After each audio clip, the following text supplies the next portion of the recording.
Assalamualaikum warahmatullahi wabarakatuh.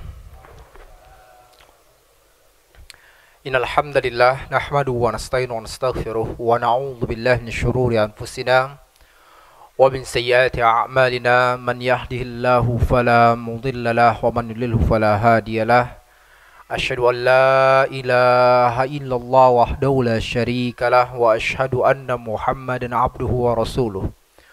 Allahumma salli wa sallim ala nabiyyina Muhammadin wa ala alihi wa sahbihi wa man tabi'ahum bi ihsan ila yaumiddin, amma ba'd.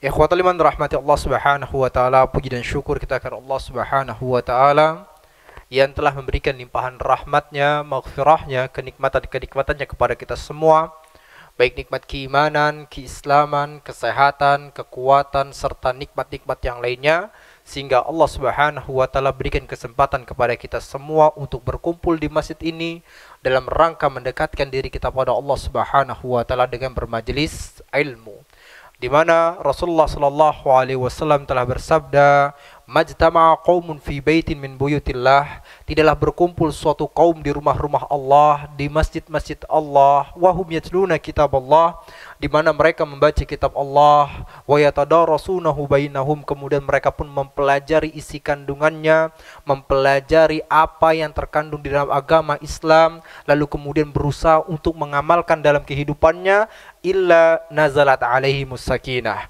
kecuali akan turun ketenangan kepada mereka. Wa ghasyiatumur rahmah, dan rahmat Allah subhanahu wa ta'ala terus bercucuran kepada mereka. Wa haffathumul malaikah, dan para malaikat pun mengelilingi mereka, mendoakan kebaikan-kebaikan untuk mereka, mendoakan ampunan-ampunan untuk mereka. Wa dzakarahumullahu fi man 'indah, lalu kemudian Allah subhanahu wa ta'ala pun menyebutkan masing-masing nama para penuntut ilmu tersebut di hadapan para malaikatnya, di hadapan para penduduk langit, sebagai bentuk penghormatan dan kemuliaan bagi mereka. Sehingga Masya Allah, ya, seharusnya kalau dengan segala keutamaan-keutamaan tersebut, ya, seharusnya apa? Majelis ilmu itu dipenuhi. Semakin dekat, semakin dekat, semakin dekat. Bukan bersembunyi di belakang sana, ya, bukan bersembunyi di belakang sana. Tidak apa-apa. Kalau dia ketuanya, nggak apa-apa. Nah, kalau itu ketua, Masya Allah. Tapi harusnya apa? Semakin mendekat. Karena apa? Semakin mendekat, semakin mendapat keutamaannya. Ya, walaupun kita katakan, ya, seseorang yang hanya sekedar ngejogrok saja di majelis ilmu, maka dia pun juga akan dapat keutamaannya. Namun orang yang semakin dekat, orang yang semakin fastabiqul khairat, berlomba-lomba dalam kebaikan, maka dia pun juga apa? Akan mendapatkan pahalanya yang lebih besar. Waktunya sama-sama, ya, capeknya sama-sama, habis nunggunya sama-sama, bosennya gak sama-sama, tapi beda pahalanya. Masya Allah, ya, beda pahalanya. Maka Masya Allah, sayang, Masya Allah, sayang. Ya, harusnya Masya Allah. Nah, kayak beliau Masya Allah nih, ya, kayak Ustadz ini Masya Allah, dia depan, Masya Allah, barakallahu fikum.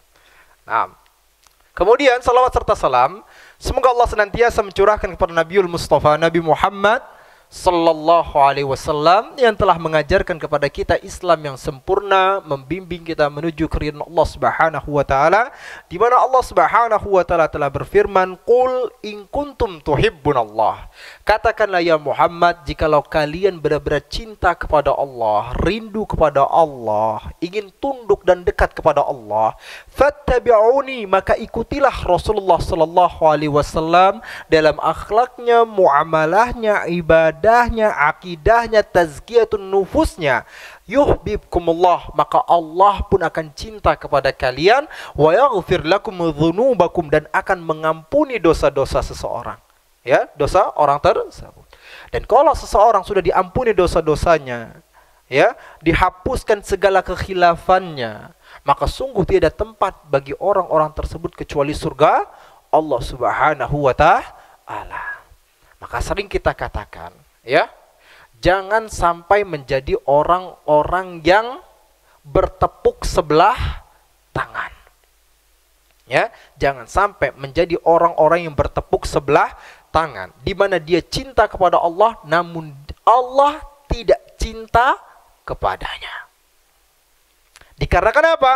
Dikarenakan dia melakukan sesuatu yang Allah tidak tetapkan di dalam agama ini.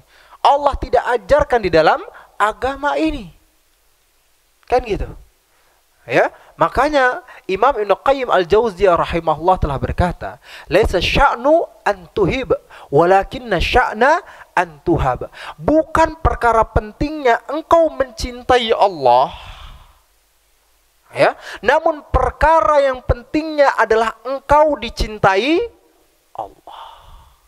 Karena ada orang-orang yang mencintai Allah, namun Allah enggak cinta kepadanya, dikarenakan dia melakukan sesuatu amalan-amalan yang tidak diajarkan oleh Rasulullah sallallahu alaihi wasallam. Tapi sebaliknya, kalau Allah Subhanahu wa taala sudah cinta kepada orang tersebut, maka sudah jelas orang itu telah melakukan sesuatu yang telah diridhoi oleh Allah Subhanahu wa taala dan telah dicintai oleh Rasulullah sallallahu alaihi wasallam. Tapi khotul iman rahmati Allah Subhanahu wa taala, kita lanjutin kembali pembahasan kita mengenai sirah Rasulullah sallallahu alaihi wasallam. Setelah pada pertemuan yang lalu kita telah menjelaskan usaha-usaha yang telah dilakukan oleh kaum muslimin untuk melancarkan strategi mereka, strategi yang belum diketahui oleh orang-orang Arab yang telah diajukan oleh seorang sahabat Rasulullah sallallahu alaihi wasallam yang mulia, yaitu siapa? Salman Al-Farisi, dengan metode Persia pada itu. Ya, dengan metode Persia, yaitu apa? Membuat parit yang besar yang menghalangi musuh untuk mendatangi negeri mereka atau menyeberang negeri mereka pada itu. Sehingga pada itu apa? Usaha kaum muslimin pun pada itu apa? Bersama-sama tuh pada itu mereka. Ya, menggali parit yang besar yang apa? Yang mengitari kota Madinah pada itu. Ya, terutama di sebelah utaranya. Ya, terutama di sebelah utaranya. Dan dari usaha-usaha tersebut mereka lakukan dari pagi hari sampai sore hari, kan seperti itu. Kadang-kadang dalam keadaan lapar, ya, dalam keadaan yang begitu beratnya, panas begitu teriknya, tapi apa pada itu? Ya, mereka lakukan usaha-usaha itu demi apa? Mengharapkan rahmat Allah Subhanahu wa taala, demi mengharapkan dan melakukan perintah Allah Subhanahu wa taala, wa ta'awanu 'alal birri wat taqwa wa la ta'awanu 'alal itsmi wal 'udwan. Saling tolong menolonglah kalian dalam kebaikan dan ketakwaan, wa la ta'awanu 'alal itsmi wal 'udwan, dan janganlah kalian saling tolong menolong dalam perbuatan dosa dan juga permusuhan. Ya, nah dalam usaha-usaha mereka pada waktu itu, ya, ternyata ketika mereka sedang menggali, mendapatkan batu yang begitu besar yang sulit sekali untuk dihancurkan. Lalu kemudian Rasulullah SAW pun yang turun tangan. Karena apa? Pada waktu para sahabat langsung melaporkan kepada Rasulullah, ya Rasulullah, ini batu gak bisa dihancurin. Udah berapa orang yang sudah mencobanya, gak bisa pula dihancurin. Akhirnya apa? Rasulullah lah yang harus turun tangan pada gitu. Ya, diambil kayak pacul atau apalah gitu, pembantingnya seperti itu. Lalu kemudian Rasulullah pada waktu itu baca Bismillah. Lalu kemudian apa? Memulai pukulan yang pertama. Lalu kemudian apa? Suara dentumannya begitu keras sampai terdengar oleh para penduduk Madinah. Lalu kemudian Rasulullah SAW pun mengatakan, demi Allah, kata Rasulullah, telah diberikan kepadaku kunci-kunci kerajaan Syam dan diperlihatkan kepadaku pintu-pintu istananya. Ya, artinya, ya, dalam sabda ini Rasulullah ingin memberitahukan bahwasanya kerajaan Syam nanti semuanya akan takluk oleh kaum muslimin pada itu. Dentuman yang pertama. Lalu kemudian apa? Rasulullah memukul yang kedua kalinya, ya, terdengar keras kembali. Lalu kemudian apa? Rasulullah pun mengatakan, demi Allah, ya, telah diberikan kepadaku kunci-kunci kerajaan Persia dan telah diperlihatkan kepadaku pula apa? Pintu-pintu istana. istananya. Artinya apa? Sekali lagi, kerajaan Persia semuanya akan tunduk di bawah kekuasaan kaum muslimin. Dan itu benar, kan gitu. Pada masa Umarul Khattab radhiyallahu anhu, seluruh kerajaan Persia semuanya tunduk di bawah kekuasaan kaum muslimin. Kan gitu. Lalu kemudian berkata kembali, dentuman yang ketiga dipukul lagi oleh Rasulullah SAW ketiga kalinya. Lalu kemudian apa? Menghancurkan batu yang besar tadi, batu yang keras tadi. Lalu kemudian Rasulullah pun mengatakan, apa? Demi Allah telah diberikan kepadaku kunci-kunci kerajaan Yaman dan diperlihatkan kepadaku pintu-pintu wilayah Son'a. Pada gitu. Artinya Pak, Yaman pun juga akan takluk, dan benar pada waktu itu. Ya, Yaman ya ketika di zaman Rasulullah SAW pada waktu itu apa? Orang-orang semuanya berbondong-bondong masuk ke dalam agama Islam. Dan bahkan pada waktu itu apa? Orang-orang Arab mengatakan pada waktu itu apa? Kalau seandainya pada waktu itu Muhammad bisa mengalahkan orang-orang kafir Quraisy, yaitu orang-orang Quraisy ini, maka sungguh kita semua akan masuk ke dalam agama Islam. Kenapa ucapan itu mereka katakan, Pak? Yang dari luar gak kedengeran, ketutupan pintu.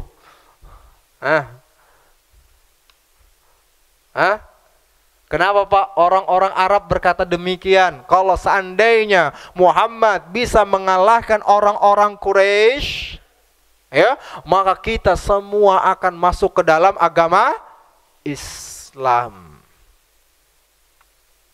Pak. Dan ini sesuai dengan firman Allah Subhanahu wa taala. Apa kata Allah? Idza jaa nasrullah wal fath. Apabila telah datang pertolongan Allah Subhanahu wa taala wal fath, dan juga Fathu Mekah, penaklukan kota Mekah. Wa ra'aitan nasa yadkhuluna fi dinillahi afwaja, dan engkau ya Muhammad akan melihat manusia berbondong-bondong masuk ke dalam agama Islam. Nah, pertanyaannya, kenapa mereka akhirnya berbondong-bondong masuk ke dalam agama Islam? Kenapa orang-orang Arab tadi berkata demikian, Pak? Ya. Khusyuk semua, Masya Allah.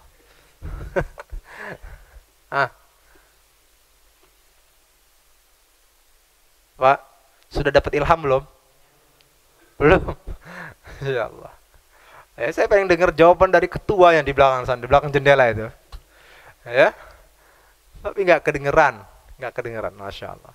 Pak, karena pada waktu itu orang-orang Arab memandang bahwasanya orang-orang Quraisy itu adalah pelayan-pelayan Allah. Mereka adalah orang-orang yang suci. Mereka adalah orang-orang yang mulia. Oleh karenanya selama ini ketika mereka melakukan perjalanan ke negeri Syam ataupun perjalanan ke negeri Yaman untuk melakukan perjalanan dagang, gak ada satupun pembegal yang berani untuk menyentuh kafilah dagang mereka. Gak ada yang berani, Pak. Kenapa? Takut kutukan. Kalau bahasanya ini ya, takut kutukan, bahasanya takut kualat. Takut bakal apa? Terkena ini, musibah ini dan lain sebagainya. Karena apa? Karena Abraha saja yang membawa pasukan yang begitu besar, yang orang-orang Arab gak bisa melawan Abraha, bagaikan semut-semut di hadapan Abraha, itu Abraha dan pasukannya hancur lebur pada gitu. Ya, hancur lebur. Dan itu di hadapan siapa? Orang-orang Quraisy. Orang-orang Quraisy gak melakukan apa-apa. Mereka hanya melihat dari atas bukit. Lalu kemudian apa? Allah hancurkan tuh pasukan Abraha yang begitu besarnya. Nah, sehingga mereka pun berpikir kalau seandainya orang-orang Quraisy, orang-orang ini gitu ya, pelayan-pelayan Allah ini ternyata dikalahkan oleh Muhammad, maka Muhammadlah yang berada di atas kebenaran. Muhammadlah yang benar-benar utusan Allah Subhanahu wa taala. Sehingga ketika itu, kan gitu. Ya Pak, ketika mereka mendapatkan tadi apa? Ternyata orang-orang Quraisy dikalahkan oleh Nabi Muhammad SAW. berbondong-bondonglah Pak, mereka semua masuk ke dalam agama Islam, termasuk apa? Negeri Yaman ini sendiri. Nah, Masya Allah, barakallahu fikum. Nah, pada itu akhirnya, ya, tadi usaha-usaha yang dilakukan oleh Rasulullah SAW dan kaum muslimin untuk apa? Melancarkan strategi-strategi mereka. Mereka membuat parit terutama di daerah wilayah utaranya. Karena apa? Karena kota Madinah ini adalah kota yang dikelilingi oleh gunung-gunung, lembah-lembah dan lain sebagainya, atau bebatuan pada waktu itu. Sehingga nggak mungkin orang-orang kafir mau menyerang dari wilayah-wilayah lainnya. Yang hanya terbuka adalah dari wilayah utaranya. Maka disitulah pada waktu itu apa? Kaum muslimin memfokuskan untuk membuat paritnya pada waktu itu. Ya, memfokuskan diri untuk apa? Membuat paritnya di wilayah utara. Dan ternyata benar saja pada waktu itu, ya, orang-orang kafir Quraisy pun pada waktu itu apa? Datang dari kota Mekah dan mereka membawa 4.000 pasukan. Ya Pak, 4.000 pasukan, tentu dengan persenjataan yang lengkap, ya, dengan cadangan makanan yang banyak, dan tidak berhenti di situ saja Pak. Itu baru jumlah sedikit 4.000 itu. Lalu kemudian apa? Ketika mereka sudah sampai pada wilayah tertentu, maka kemudian apa? Ditunggu lagi oleh suku Ghatafan dan juga para sekutunya yang pada waktu itu berjumlah 6.000 orang. Jadi seluruhnya berapa Pak? 10.000. Wah, Masya Allah. Itu jumlah yang besar Pak. Ya, karena sekali lagi di perang Badar berapa Pak? Jumlah orang kafir 1.000 lawan 313. Berarti beda berapa kali lipat Pak? 3 kali lipat. Perang apa? Uhud. Jumlah orang-orang kafir Quraisy berapa? 3.000. Sementara kaum muslimin berapa? 1.000. Berapa kali lipat? 3 kali lipat. Berkurang lagi dari 1.000 tersebut berapa? 300 orangnya. Karena apa? Karena provokasi yang dilakukan oleh orang-orang munafik. Jadi 1.000 kabur 300-nya, sisa 700 orang. 3 kali lipat. Ini ya, pada perang Ahzab atau perang Khandaq ini, ya, pasukan orang-orang kafir Quraisy berjumlah berapa? 10.000 tadi. Sedangkan jumlah kaum muslimin berapa Pak? 3.000. Berapa kali lipat? Hah? Berapa kali lipat Pak? 3 kali lipat lagi plus 1.000-nya, kan gitu ya Pak? Ya, 3 kali 3 aja masih 9.000 plus 1.000. Jumlah Masya Allah yang sangat baik. Jadi Islam nggak pernah menang Pak, nggak pernah menang jumlah, ya, nggak pernah menang jumlah. Tapi kaum muslimin menang apa? Dalam kualitas keimanannya. Jadi nggak pernah menang dalam kuantitas, tapi menang dalam kualitas. Ya Pak, sekali lagi 3.000 lawan 10.000. Apa nggak ngeri tuh Pak ya? Itu sama aja kalau orang main sepak bola, ya, satu tim 11 orang lawan berapa Pak? Lawan cuma 4 orang. Kan gitu. Ya, yang satu tim futsal, yang satu timnas. Kan gitu. Ya, yang satu tim futsal, satu timnas. Kan itu. Ya, tapi ada, lihat sekali lagi, nggak ada, ya, nggak ada ketakutannya sama sekali. Dan lihat Masya Allah Pak, bahkan Allah gambarkan bagaimana sikapnya orang-orang yang beriman Pak dari itu Pak. Ya, dalam surat Al-Ahzab ayat 22. Ya, Allah gambarkan nanti dua sikap antara sikapnya orang-orang yang beriman dengan sikapnya orang-orang munafik. Ya, apa sikapnya orang-orang yang beriman pada surat Al-Ahzab ayat 22? Kata Allah, "Walamma ra'al mu'minuna al-ahzab." Dan ketika orang-orang yang beriman itu melihat Ahzab, itu apa? Kumpulan-kumpulan atau golongan-golongan yang mereka bersatu, ya, yaitu orang-orang kafir. Qalu, maka mereka pun berkata, "Hadza ma wa'adanallahu wa rasuluh." inilah yang Allah janjikan dan juga Rasulnya janjikan. Pak, wa sadaqallahu wa rasuluh, dan telah benarlah apa yang dikatakan oleh Allah dan Rasulnya. Wa ma zadahum illa imanan wa taslima. Ya, keadaan tersebut tidaklah membuat mereka kecuali bertambah keimanan dan ketundukan mereka kepada Allah. Tuh sikapnya orang-orang yang beriman, Pak. Ya, sikapnya orang-orang yang beriman ketika melihat jumlah pasukan yang begitu besar, apa? Bertambah keimanannya kepada Allah. Ya, Pak. Semakin kuat tawakalnya kepada Allah, semakin yakin bahwasanya inilah yang dijanjikan oleh Allah dan Rasulnya. Kan gitu. Karena apa? Karena dulunya mereka hanyalah orang-orang yang tidak dianggap, Pak, gitu ya. Hanyalah orang-orang gurun biasa. Lalu kemudian apa? Tiba-tiba ada jumlah pasukan yang begitu besar mau menyerbu mereka. Jadi mereka benar-benar semakin yakin dengan janji-janji Allah dan Rasulnya. Bahwasanya apa? Keadaan diri mereka itu sudah benar-benar kuat dan benar-benar diperhitungkan oleh siapa? Oleh orang-orang kafir. Kafir manapun, baik kafir Quraisy ataukah kafir dari bangsa-bangsa Arab yang lainnya, ataukah kafir orang-orang kafir dari orang-orang Yahudinya, atau bahkan orang-orang kafir yang ada di negeri yang jauh dari kerajaan-kerajaan Syam dan kerajaan yang lainnya, Persia. Sudah benar-benar apa? Jadi isu yang besar tentang apa? Kekuatan kaum muslimin pada waktu itu. Sehingga akhirnya apa? Bertambah keimanan mereka, Pak. Bertambah keyakinan mereka atas kekuasaan Allah Subhanahu wa ta'ala. Ya, itu seharusnya apa? Sikapnya orang-orang yang beriman, Pak. Ya, sikapnya orang-orang yang beriman, bukan dengan sikap yang lemah, sikap yang putus asa, kan gitu. Sikap yang penakut. Ya, itu bukan sikap orang-orang yang beriman. Ya, sudah lemah, penakut, sombong pula. Ya, sombong pula, gede omongnya bahasanya, kan itu sore itu. Ya, gede omongnya dan bahkan apa? Semakin jauh dari Allah Subhanahu wa ta'ala.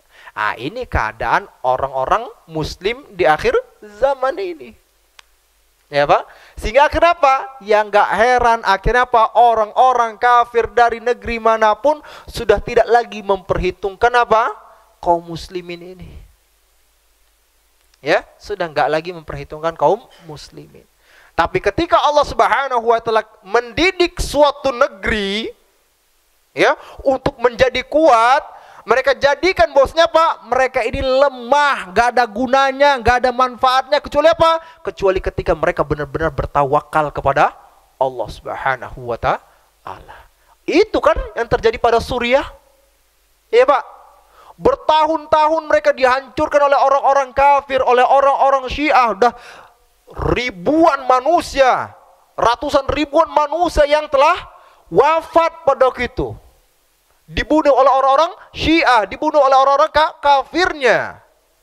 Bersatu mereka semua untuk menghancurkan kaum muslimin, Ahlus Sunnah yang ada di Suriah. Tapi apa? Itu dalam rangka mendidik mereka, mendidik orang-orang yang beriman untuk kembali kepada Allah Subhanahu wa ta'ala, menyadarkan kepada mereka bahwasanya apa?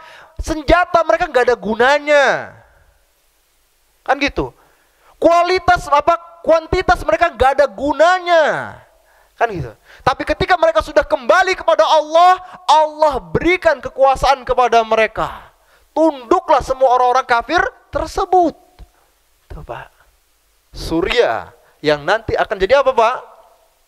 Jadi basis tuh. Jadi pusat apa? Peperangan-peperangan di akhir zaman. Ya, karena apa? Itu negeri Syam yang telah disabdakan oleh Rasulullah sallallahu alaihi wasallam. Lalu kemudian apa? Sekarang Allah pun lagi mendidik apa? Negeri Palestina yang juga bagian dari negeri Syam. Yang sekali lagi kita katakan apa? Bahwasanya negeri ini akan menjadi pusat peperangan di akhir zaman. Melawan orang-orang Yahudinya, melawan seluruh orang-orang kafirnya. Melawan dajjalnya, Pak. Tuh bayangin, dari negeri Eropa orang-orang kafirnya semua apa? Menyatu ke negeri yang sangat jauh, wilayah yang sangat jauh, yaitu di negeri Arab. Hanya untuk apa? Melakukan peperangan di sana semuanya nanti. Pak, tapi apa kita katakan? Mereka semua sedang dididik oleh Allah Subhanahu wa ta'ala. Pertanyaannya, bagaimana dengan kita? Atau mau dididik dulu, Pak? Ya?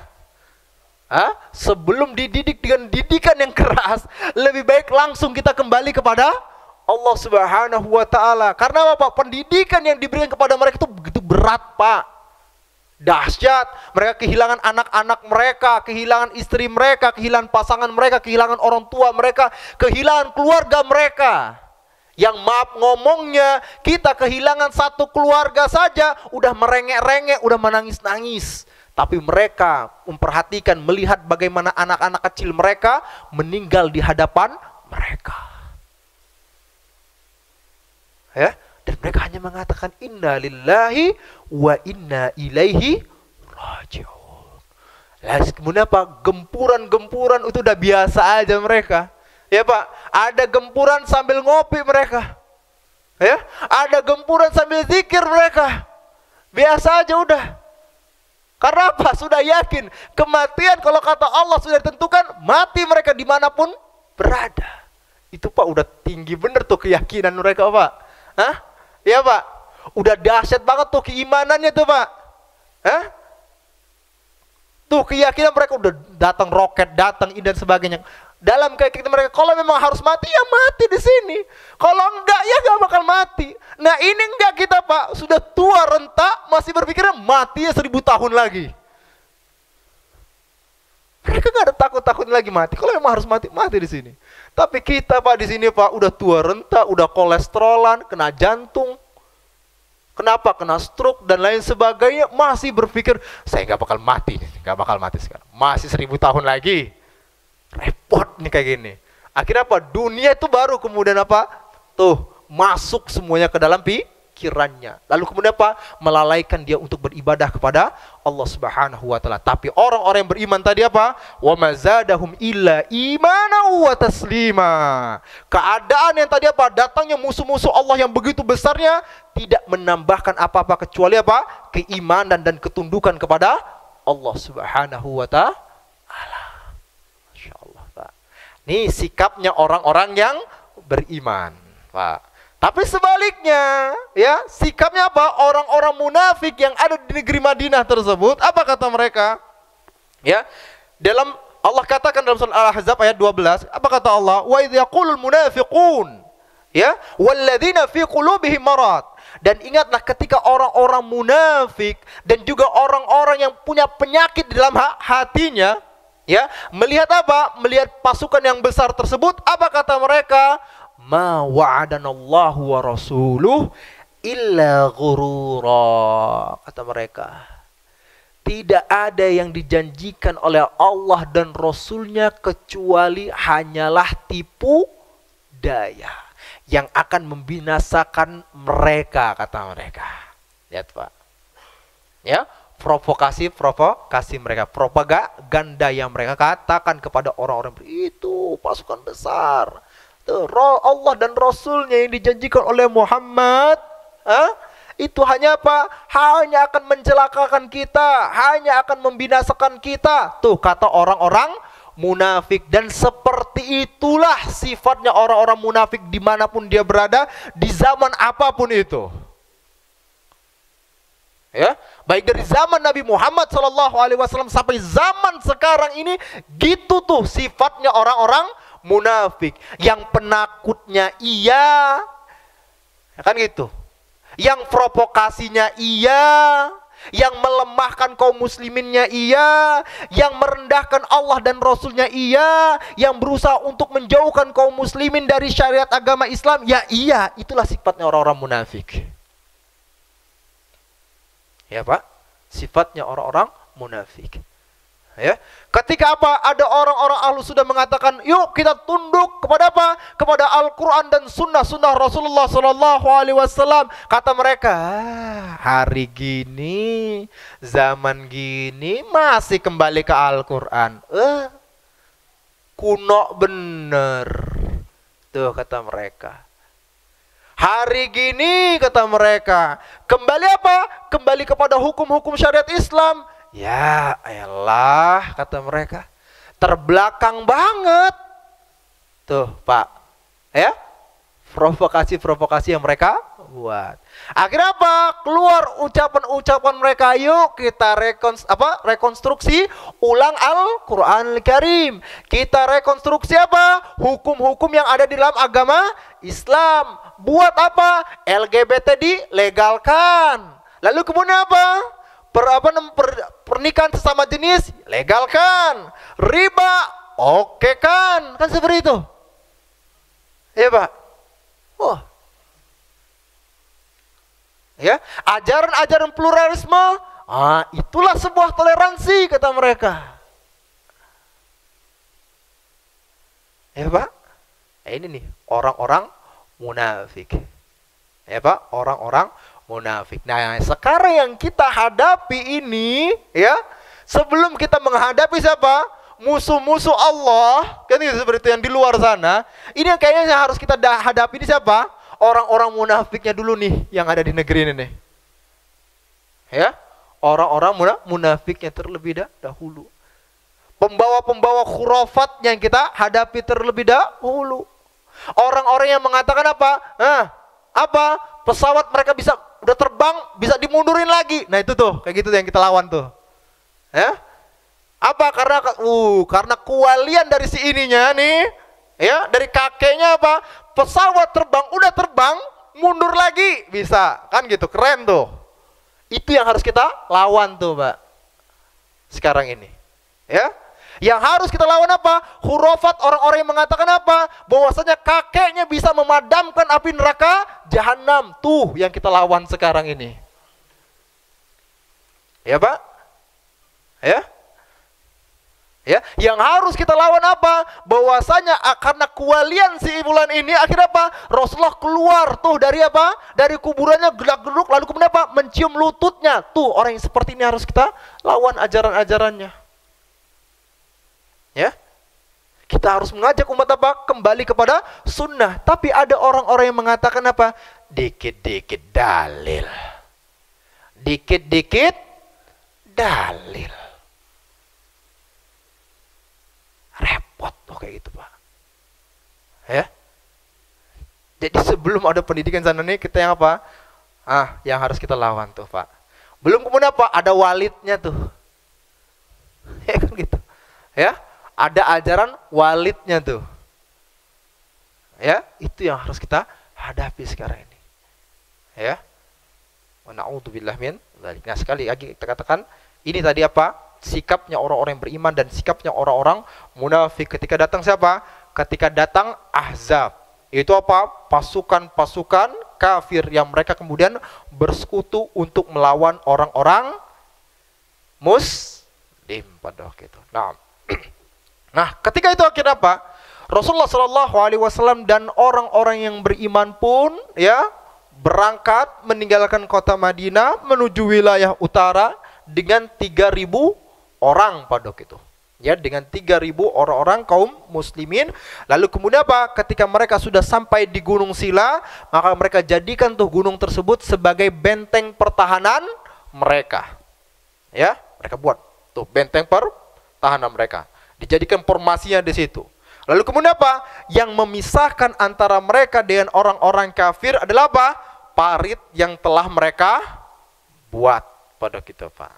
Ya, parit yang telah mereka buat.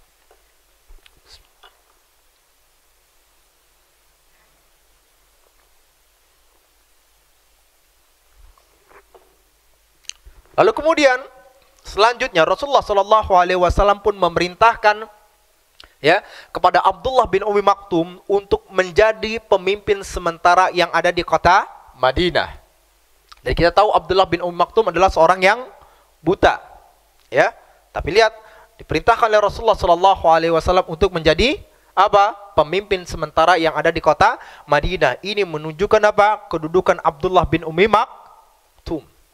Ya Pak, Abdullah bin Ummi Maktum kita sering mendengar hadisnya. Itu apa? Orang yang buta yang kemudian apa? Dia meminta izin kepada Rasulullah Shallallahu Alaihi Wasallam untuk apa? Untuk tidak sholat berjamaah di masjid, ya. Untuk tidak sholat berjamaah di masjid, kan gitu. Karena apa? Karena kebutaannya. Setelah datang, dia sampaikan bahwasanya dia adalah orang yang buta, kemudian tidak ada orang yang mengantarkannya, maka kemudian apa? Rasulullah berikan pada itu uzurnya. Tapi kemudian ketika Abdullah bin Ummi Maktum sudah mau beranjak, dipanggil kembali oleh Rasulullah SAW, atasma'un nida, apakah engkau mendengar azan? Kata Rasulullah SAW. Kata Abdullah, ya, aku mendengar azan. Kata Rasulullah, fa'ajib, maka wajib bagimu untuk datang ke masjid dan sholat berjamaah. Jadi tidak lagi diberikan uzur, Pak. Hah? Tidak lagi diberikan uzur, tetap wajib. Artinya orang yang buta saja tidak diberikan uzur untuk apa? Meninggalkan sholat berjamaah. Namun ini sekarang sehat walafiat, kuat, ya Pak. Fisiknya, semuanya punya waktu luang, lalu kemudian apa? Buat uzur. Karena apa? Lagi nonton sinetron. Repot tuh kan sore itu. Ya. Ataupun juga apa? Jangan karena bola. Ya. Yang luar sana. Ya. Nggak ada uzur yang meninggalkan sholat berjamaah gara-gara apa? Gara-gara bola. Nggak ada. Ya, nggak ada. Masya Allah. Barakallahu fikum. Nah, akhirnya apa tadi? Ya, Abdullah bin Ummi Maktum yang diperintahkan untuk menjadi pemimpin sementara, lalu kemudian apa? Memerintahkan kepada para wanita dan anak-anak untuk disatukan di benteng-benteng yang ada di Madinah pada itu. Semua disatukan. Ya, Pak, semua disatukan. Lalu kemudian apa? Ya, datanglah orang-orang kafir Quraisy, sudah berhadap-hadapan, ya, sudah berhadap-hadapan dengan kaum muslimin, tapi pada itu, ya, mereka tidak bisa berbuat apapun. Karena apa? Sudah dipisahkan dengan khandak. Sudah dipisahkan dengan parit yang besar. Ya. Mereka hanya apa? Hanya bisa ngepung aja, hanya bisa menggerutu sambil cari-cari celah, tapi kemudian apa? Ternyata tidak ada celah. Karena di setiap celah-celah yang sempit sudah dijaga oleh kaum muslimin. Sehingga kalau seandainya mereka mau lewat celah sempit tersebut akan kena panah oleh kaum muslimin. Mereka semua cari celah apa? Ngambil tanah yang banyak untuk apa? Membuat jalan yang ada di parit tersebut. Sekali lagi, siapapun yang naruh panah ke situ kena panah lagi oleh kaum muslimin. Sehingga pada waktu itu mereka hanya bisa menggerutu aja tuh. Ya, hanya bisa menggerutu. Apalagi tadi kita katakan apa? Mereka datang ini ke kota Madinah, apa? Sudah tidak ada persiapan untuk melawan strateginya orang-orang yang beriman. Karena apa? Karena ini tidak mereka kenal sebelumnya. Karena kebiasaannya mereka apa? Perang langsung face to face. Ya Pak? Face to face. Tiba-tiba ada apa? Parit yang besar. Jadi baru itu nggak ada persiapan untuk menghadapi strategi tersebut. Yang kedua, mereka nggak kenal dengan strategi yang seperti itu. Jadi akhirnya mereka cuma ngepung di situ berhari-hari, Pak. Ya, hanya bisa ngepung orang-orang beriman berhari-hari, tapi tanpa membuahkan hasil apapun. Ya, nggak membuahkan hasil apapun pada gitu. Nah, lalu kemudian, ya, ada pasukan kavaleri, yaitu pasukan berkuda, yang pada waktu saking udah nggak sabaran lagi untuk menyerang orang-orang yang beriman, maka kemudian apa? Mereka pun merangsek, ya, apa kemudian ya, berusaha masuk lewat apa? Parit yang sempit, lalu kemudian basah pula pada waktu itu. Mereka masuk tuh, merangsek semuanya. Tapi cuma berapa orang saja masuk pada waktu itu, ya. Dan pada waktu itu dipimpin oleh siapa? Dipimpin oleh Amr bin Wud pada waktu itu. Ya, dipimpin oleh Amr bin Abdul lalu kemudian juga dengan Ikrimah bin Abu Jahal pada itu. Ya, Amr bin Abdul lalu kemudian Ikrimah bin Abi Jahal serta orang-orang kafir yang lainnya. Ketika mereka masuk, tentu apa? Dihadang oleh orang-orang mukmin yang lainnya, dan yang menghadangnya adalah Ali bin Abi Thalib dan kaum muslimin yang lainnya. Dan Amr bin Abdi Wud ini terkenal, Pak, sebagai kesatrianya dan pahlawannya orang-orang kafir Quraisy. Lawan keras nih kan seperti itu. Lawan yang kuat. Sehingga nggak heran kalau pada waktu itu apa? Ketika dia sudah masuk ke wilayah tersebut, dia pun lalu kemudian apa? Menyombongkan dirinya. Ngajak orang-orang yang beriman untuk berduel terlebih dahulu. Wah, Masya Allah. Hebat juga mereka kan itu. Ada orang-orang yang seperti itu. Namun tadi sekali lagi qadarullah apa? Dia mati dalam keadaan kafir. Disayangkan kan seperti itu, Pak ya? Disayangkan. Ya. Tapi pada waktu itu apa? Datanglah Ali bin Abi Thalib yang menghadang orang tersebut. Amr bin Abdi Wud sempat mengatakan, "Saya nggak mau melawan engkau. Kau masih muda." Kan seperti itu. "Saya nggak mau apa? Membunuh dirimu. Ya, cari lawan yang lebih kuat lagi." Tapi jawaban Ali bin Abi Thalib dengan enaknya apa pada gitu, Pak? Dengan tenangnya, dengan kegagahannya dia katakan, "Adapun saya ingin memenggal lehermu." Ya. Waktu itu Amr bin Abdi Wud masih sayang-sayangan lah maksudnya. "Kamu wahai anak pamanku." Ya, "kamu masih muda. Lawan, datangkan lawan yang sama kuat," pada gitu seperti itu. Tapi kata Ali bin Abi Thalib, "Adapun saya ingin memenggal kepalamu." Pak, Masya Allah, pemuda, Pak ya. Ini hebatnya Ali bin Abi Thalib. Pemuda yang gagah, tenang, ya Pak. Ini nggak dimiliki, susah dimiliki oleh pemuda-pemuda sekarang, Pak. Ya, karena apa? Pemuda-pemuda sekarang ini apa? Kasrah kusruh bahasanya itu, Pak ya. Apa? Nggak kedengeran antum, Masya Allah. Antum kututup jendela, udah kan sore itu, Masya Allah. Ya, kasrah kusruh. Tapi Ali bin Abi Thalib begitu tenangnya. Lalu kemudian apa? Mengelontarkan perkataan, "Adapun saya ingin memenggal leher." Oh, ini membuat Amr bin Abdi Wud apa? Naik pitam, berduelah di antara mereka. Ternyata akhirnya apa? Kesatria dan pahlawan yang dibanggakan oleh orang-orang kafir Quraisy ternyata gak ada apa-apanya di hadapan seorang yang beriman, seorang pemuda yang beriman ini. Sebentar aja, Pak, kelar langsung sama Ali bin Abi Thalib radhiyallahu anhu. Melihat keadaan ini, Ikrimah pada gitu, melihat ini pahlawannya mereka, kesatriannya mereka, jagoannya mereka, algojonya mereka, ternyata dikalahkan oleh Ali bin Abi Thalib dengan waktu yang sebentar, gitu kan sore itu. Akhirnya apa? Kaburlah mereka semuanya. Terbirit-birit pada waktu mereka apa? Kembali lagi ke tempat mereka. Tuh, Pak, sekali lagi, Masya Allah ya. Kualitas keimanan itu akan membuat apa? Memberikan kekuatan kepada seseorang. Kualitas keimanan akan memberikan apa? Keberanian ya kepada seseorang untuk melakukan kebaikan di jalan Allah Subhanahu wa taala. Nah, barakallahu fikum. Mungkin sampai sini saja. Semoga apa yang kita pelajari hari ini bermanfaat bagi kita semua. Kemudian bisa kita amalkan dalam kehidupan kita. Kita bisa mengambil teladannya orang-orang yang beriman, teladannya Rasulullah SAW, teladannya kaum mukminin, ya, untuk menghadapi siapa? Untuk menghadapi musuh-musuh Allah Subhanahu wa taala. Dan semoga Allah kokohkan keimanan kita dan ketakwaan kita. Dan semoga Allah Subhanahu wa taala masukkan kita semua dalam surga Firdaus A'la. Amin ya rabbal alamin. Mari kita tutup dan baca doa kafaratul majlis. Subhanallah bihamdika asyhadu an la ilaha illa anta astaghfiruka wa atubu ilaik. Sekian. Assalamualaikum warahmatullahi wabarakatuh.